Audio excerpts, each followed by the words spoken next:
All righty, we moving forward. If Mhm. you haven't heard, Mindy. we're not connected on Mhm. Facebook.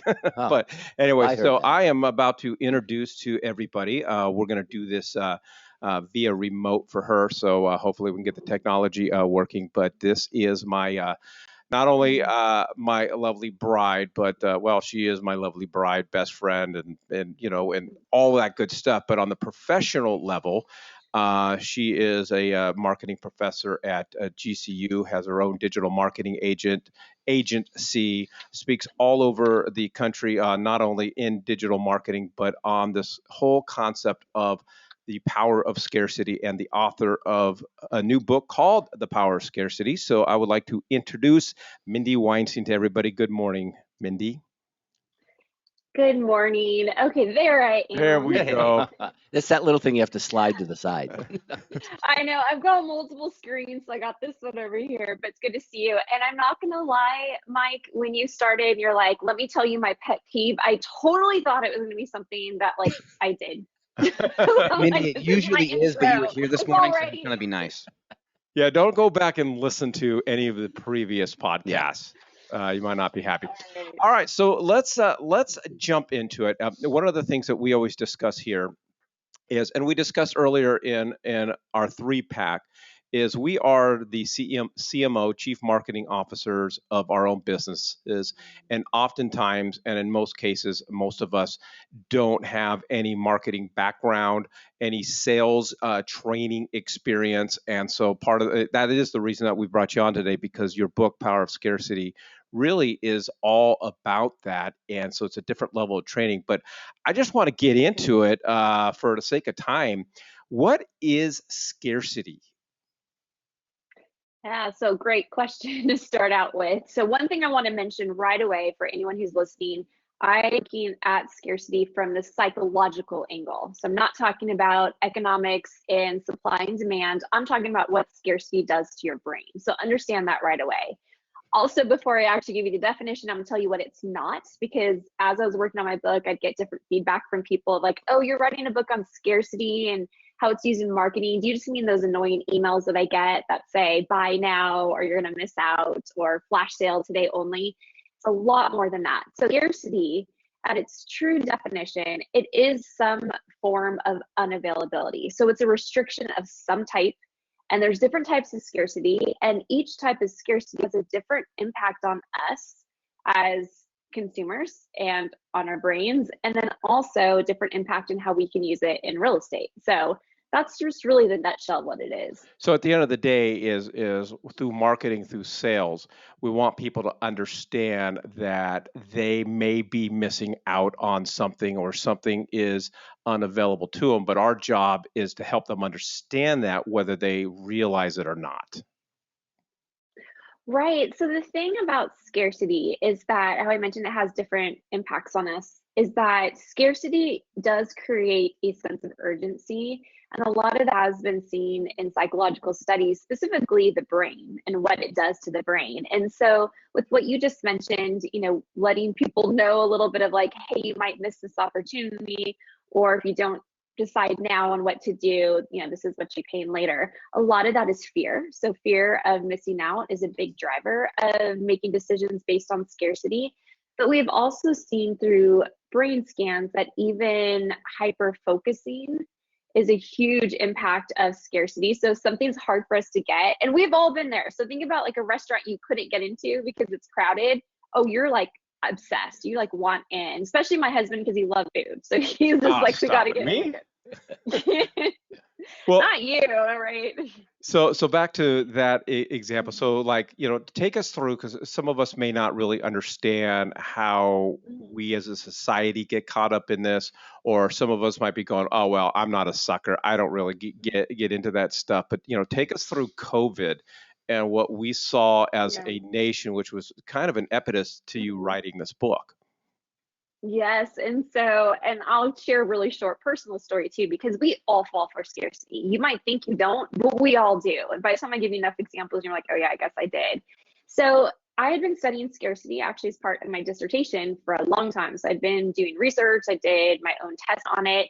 I was done with my PhD program, and then COVID hit. And then watching the toilet paper shortage and everyone obsessing about getting toilet paper, even if they had toilet paper, they were worried that they might run out of toilet paper. And so it really made me see, I remember looking at you, Mike, one point, like, this is everything I've been studying for years. Like, it's out there, it's happening. And so it's really what pushed me to write the book. But I do want to talk a little bit about FOMO. So FOMO is really the buzzword that we all use, but it's based on something called loss aversion, which is our natural instinct to do everything we can to not lose something. So we have a greater feeling towards losing something than we actually do gaining something. And so I'm going to give a very, very short example, and I might get judged when I give this example, but to preface it, understand that I've been studying scarcity for years. I am a marketer and I use scarcity. I teach on scarcity. I do all these things. I'm very, very well versed on the idea of scarcity, but I fall for it. And Mike and I, over the summer, were at Total Wine, and I was picking up white wine to make sangria. And so he went off somewhere, and I was trying to decide which one to buy. And it's a little overwhelming at Total Wine, as you all know, if you've been like, which one should I get? And so I picked up a bottle that had a little sign on it that said best wine for the value. So I was trying to look at this, and I've never heard of this brand before. It was only $5. So I was kind of like, I don't know about that. And I will buy an expensive wine, Trader Joe's, Costco, every day, but just didn't know this one. And someone working there walked by and goes, we still have that in stock? I'm shocked because we're sold out everywhere. And even a woman called this morning wanting to know if we had any more cases left. And I told her we had 3, and I thought she came and got them all today. So now I'm interested because I'm like, well, what's so great about this? Then another person working there, I do not, because I'm still trying to decide if I'm going to buy this $5 wine. I don't know why it was such a hard decision, but it was. Another person walked by and said, we still have that wine. I'm so surprised. So then now I'm in, like, I want this wine. I grab a shopping cart. We get a whole case of this wine that we've never tried before because I was so excited. I'm like, we need to get everything that they have in stock. I don't want to miss out on this particular wine. So the whole way home, I'm so excited talking about it. I can't believe we have all this wine. I'm going to go back to all the Total Wines. I'm going to buy all of them. So I don't want to miss out. I rented a U-Haul. So we get home, and that night I open up the bottle to pour it for us. Mike takes a sip, and I take a sip, and I look at him, and what was your response? I'm like, well, we don't even like white wine. Like, why do we have all this wine? We hate white wine. We never buy white wine.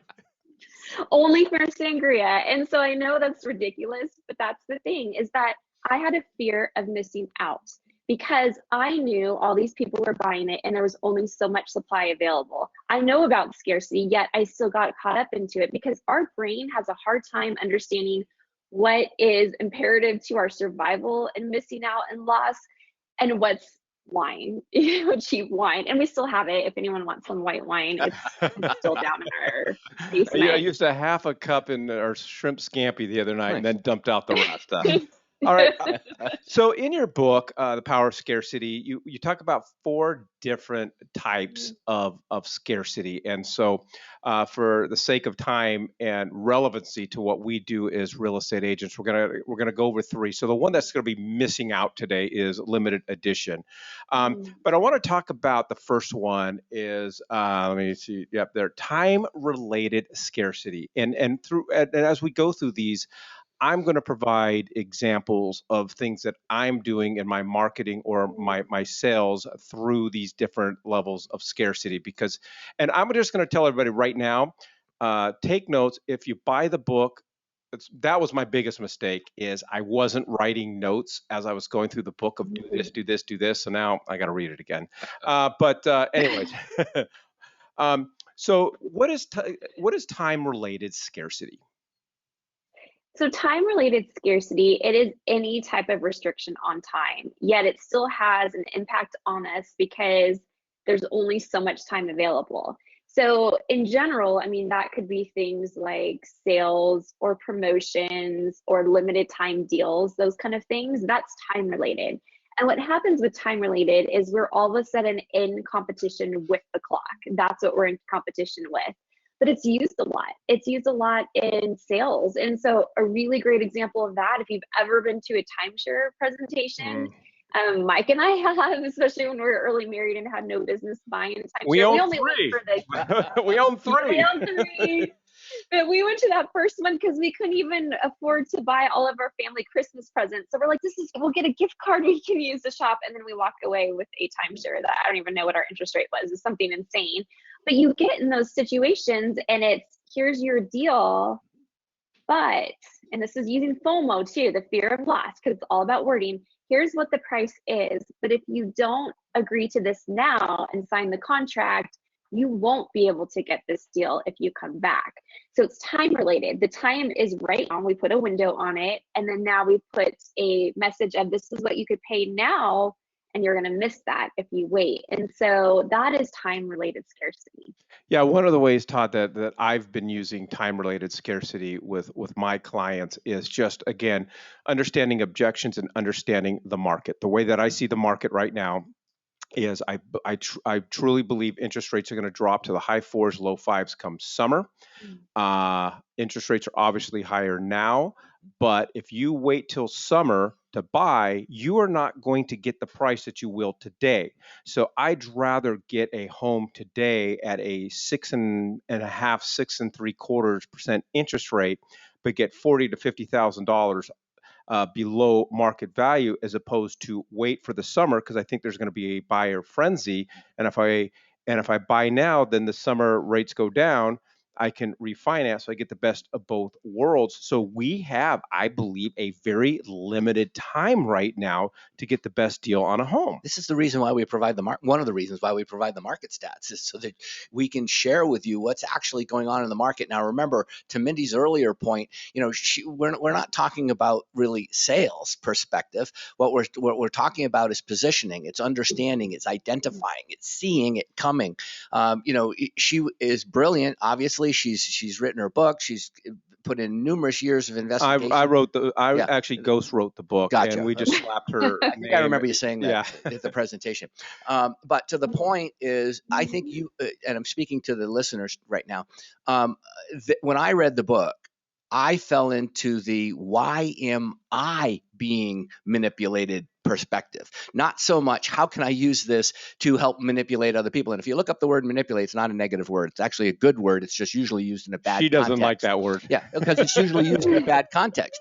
But the fact is that if you read her book and you look at it from the why am I allowing myself to become manipulated, then you can internalize it. And hopefully by taking some of Mindy and Mike's programs, you'll be able to then turn that around to what messages am I sending out, from that perspective. And so really the word that you like to focus on is more persuasion. Is why am I being persuaded to do this and that? And one of the things that I've just been doing is I've been texting my clients and going, hey, we are experiencing and going to experience another shift in the market. I'd like to hop on a call, hop on a Zoom, and explain what I see. And I had a bunch scheduled for last week. I got a bunch scheduled for tomorrow, because people are like, what the heck? Another shift? What is that? What triggers in their head? And then I just go through this whole time-related scarcity, and it's been very, very effective. Well, they certainly didn't like the multiple offer concept, did they? That didn't go over very well. And then from a FOMO perspective, a fear of missing out perspective, if you say that in the spring or fall or summer, Mike, that the market may return, we're going to have 9,000 more people population in Arizona than we had come last year. So we'll be about 128,000. What makes us think the market isn't going to return to the same type of level that it is at today? So if you don't want to, quote unquote, miss out or have your clients miss out, now's a really good time to take advantage.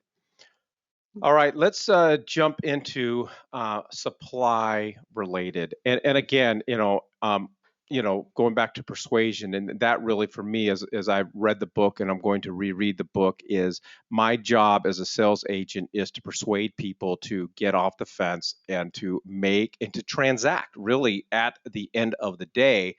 And just understanding our primal instincts, this is an opportunity to kind of leverage that and not take advantage, but I guess take advantage of our primal instincts, because we are selling something that people need, and that is the difference. I'm not selling something people don't need. I'm selling, people need a roof over their One of head. the So most I'm important okay. things. Me personally, I'm Yeah. manipulating, persuading. It Yeah. doesn't really matter to me. But anyway, but I know it matters to you. But let's talk about supply related scarcity, and you can defend yourself on the word persuasion if you would like. Well, actually, I was going to say, I mean, and I mean, I do hear the word manipulation, but the way that I view the difference between the two is manipulation, a lot of times there is a negative connotation with it. And sometimes it's getting someone to do something that is going to do them harm, which persuasion to me is more about the wording of something. And yes, you are getting them motivated to take action. But also, I just want to clarify too, as you're thinking about this, and that's why I try to give the misconception related to scarcity, that it's just like these, cheesy emails that you get. To me, it's informing people, because I feel like with what example that both you, Todd, and Mike were talking about, if you didn't tell your clients that this is what could be happening down the road, and it is creating time related, but if you don't tell them, that's actually, to me, a disservice that you've done now. You did not inform them. And now if they come, months down the road and they're ready to buy and you're like, oh, sorry, it's a lot more expensive. Well, they're going to be irritated with you too. Like, why tell them? And so I think about it that way. And same thing even with supply related. So supply related scarcity is a true supply shortage of some type. Now I will say, generally speaking, so taking it even outside the real estate lens, is that some companies will intentionally restrict products. So if you get caught up in like the whole Nike drops, like our kids do, they're obsessed with them. I mean, that's purposely limited and it's meant to make it more exclusive. It does create excitement and other things, but there is that. But then there's just a true supply related shortage, and that's what I want to focus on. So from a real estate perspective, there's actually two ways you can really use this.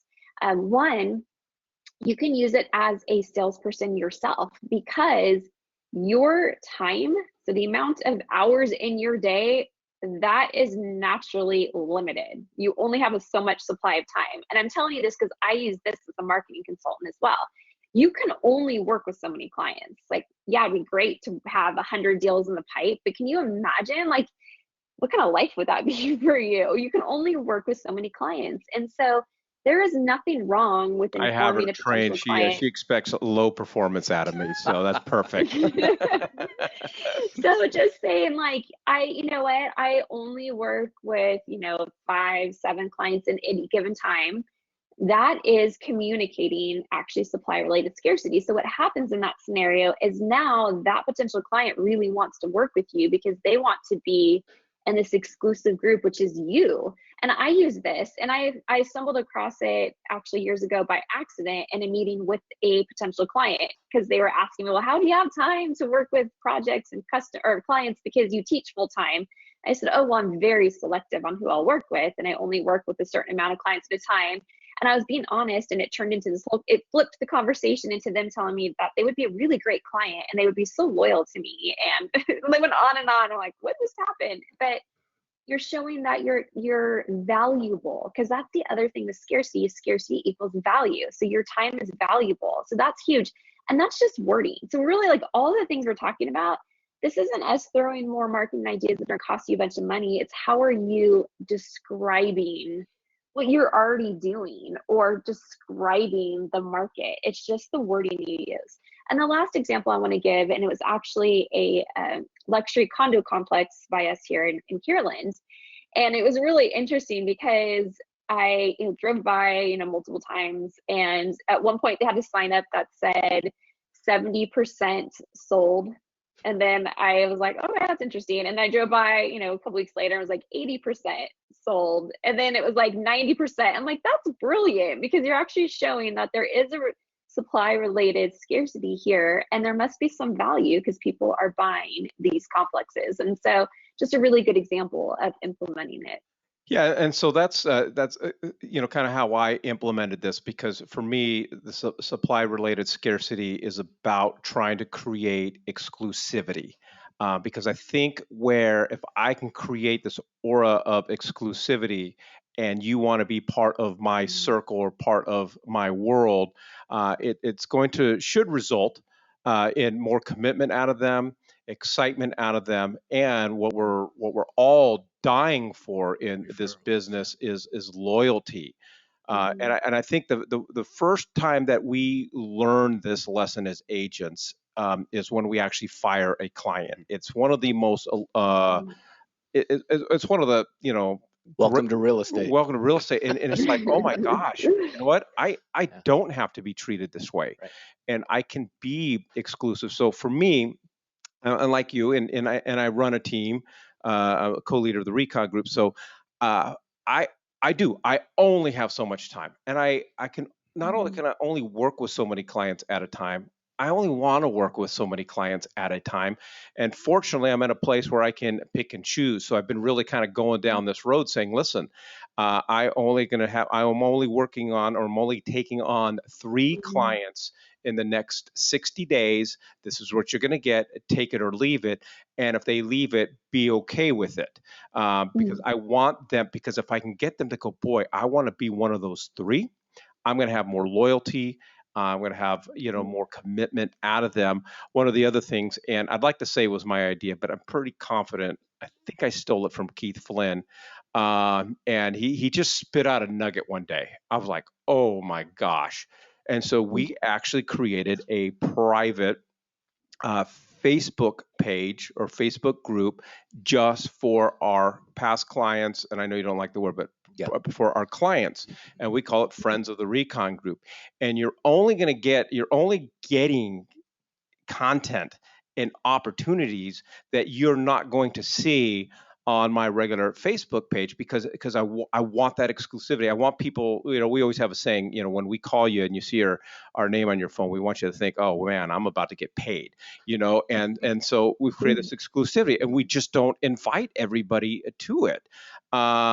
So those are some of the ways that we're using a supply related scarcity to benefit. And I know a lot of people also have other closed Facebook groups.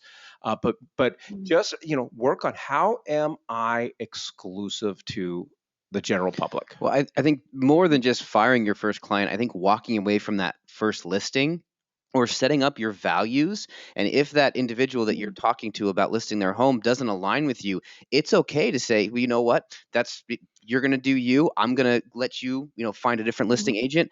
I had an agent talk to me about this last week. And again, honesty has to be the first thing on your head. You can't do this thing and being false. But if you're honest with the listing, with the potential listing, and you say, you know what, I'm just not going to work that way, good luck and God bless. He's getting calls back from these clients saying, you know what, I'm so sorry, you were right, 100% we'll price it this way. I appreciate your marketing. I appreciate your honesty. They're getting the listings after they walk away because they're showing value. And then that client is doing what the white wine did, is, whoa, if they're going to say no to me, they're not taking everybody. I wonder if I should be working with this person or not. And then what if, I almost said babe, I don't want to be too casual, but I thought you were talking to me. so Dr. Weinstein. So then what if through the process, so I have a client, and I go to my client and say, listen, I got room to bring on one more client. Who do you know that would gel with what we do? Oh, that's brilliant. And part of that works. And so that is, Mindy, come on. Now we got to deal with that. I didn't say, okay, never mind. I said that was brilliant. Just for the record, because I'm sure this was recorded too, and he's going to go back and listen. So Yes, make that clear. But one of the things, and I know, I'll make this really quick, and it's going to answer your question. I had studied scarcity, like I said, from an academic study, like setting for years. And so I knew very, very close and very in depth of how it works with the brain and the different things that happen. But some of the things that occurred when I started working on my book is I started interviewing executives and marketers and all these different businesses, and found that some of the things that come out of scarcity aren't in academic research studies. We're seeing it in real life. And I'm going to give you some examples. Community. Scarcity creates community. And that's what you just described, Mike. And so when you are able to say, like, hey, do you have anyone? I have one more spot open. It's part of a community. It's part of relationships. It builds relationships. It builds that value or even uniqueness. And it can even build excitement, because that Facebook group, people feel like they're part of something. It's exciting. And so those are just some of the things that go along with what you said. All right, let's, for the sake of time, let's jump down to demand-related scarcity. So demand related is very much it is scarcity, but it's caused by popularity. And yes, it can involve low supply, but it's usually an unintended that way. So either the popularity wasn't anticipated or there was a higher demand than thought. This is one that really catches a lot of us. And so if you don't think you fall for any scarcity, if you've ever put yourself on a wait list for a restaurant, you have done it. So that's demand related scarcity. So sorry to be able to have to drop that on you, but it's true. So demand related scarcity, though, from a psychological perspective, is our minds think that if there's a high demand for something, that many people can't be wrong. It's just the way our brain works. That many people can't be wrong. They wouldn't be choosing something unless it's good. And so I'll just give you a really quick example, because it came up with a podcast interview. I was interviewed last week, and I was talking to this podcast host, and he kept saying, yeah, I don't fall for scarcity, until we got to this one. He goes, okay, yeah, maybe. And it was involving real estate. And he said by him, there was these lakefront properties. And he kind of thought about buying one, waited, and then they sold out. And so he really had FOMO. So he was really upset about that. And later on, fast forward, I think it was a year, one came available. And right away he jumped on it. He didn't even think about it. It was like a mental shortcut. It's available, it's valuable. That many people can't be wrong. I'm buying it. And so here's someone who he self-defined as being very conservative, doesn't fall for scarcity, but he sure did in that circumstance. And so that's demand related scarcity. And for us, and how it would relate to us as agents, that's really becomes the power of testimonials. And I'm not a big fan of these social media posts where we throw a picture of our clients in front of a house selling a sign. Because one, everybody's doing it. It's treating them like a circus animal. But I'm not saying don't do testimonials, but tell a story rather than check out how great I am, but tell the story. That's right. Do interview them, let them tell the story, because when people are, and then, we try pretty hard to get our clients to give us Google reviews, because we want that. We want it to equate with other people. Well, if other people are using the Recon Group, then yeah, those people can't be wrong. It's like Amazon, when we see 13,000 reviews and they got 4.5 stars. Well, geez, those people, that many people can't be wrong. And then just another example, and I'll let you have the final word, Mindy, is we had an agent years ago, first year of real estate. She closed 37 transactions in 12 months. But what she did was she had a goal, and I think her goal was, I don't know, 30 transactions. And that was part of everything. That was in her subject, or not her subject line, but that was in her signature line, help me reach 36 transactions. That's my goal. And then that number kept dwindling and dwindling and dwindling. And people are like, well, dang, that many people are using her. She must be legit. Exactly. And that falls within that whole mentality and the way that our brain works. And just to tack on to that, there is an additional concept there, and that's the mentality of people like me. People like me are using Mike to help them with their real estate needs.